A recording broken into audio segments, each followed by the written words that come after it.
বেগম খালেদা জিয়ার কনিষ্ঠ পুত্র আরাফাত রহমান কোকোর 10তম মৃত্যুবার্ষিকীতে ঢাকা রিপোর্টার্স ইউনিটিতে আলোচনা ও দোয়া মাহফিল অনুষ্ঠিত হয়েছে। শুক্রবার এই আয়োজন করে ধানের শীষ ঐক্য মঞ্চের ঘাটাইল শাখা। সভাপতিত্ব করেন ঢাকা বিশ্ববিদ্যালয় প্রাণিবিদ্যা বিভাগের অধ্যাপক ডক্টর মোহাম্মদ আমিনুল ইসলাম ভূঁইয়া টুটুল। প্রধান অতিথি ছিলেন বিএনপির ভাইস চেয়ারম্যান শামসুজ্জামান দুদু। তিনি বলেন, বেগম জিয়ার পরিবারকে ধ্বংস করার জন্য কোকোকে হত্যা করা হয়েছে।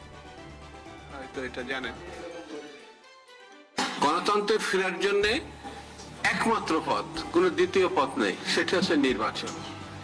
আমি যদি নির্বাচনের মধ্যে জাতিকে না নিয়ে যাই, তাহলে গণতন্ত্র ফিরবার কোনো দ্বিতীয় পথ আছে বলে তো আমার মনে হয় না।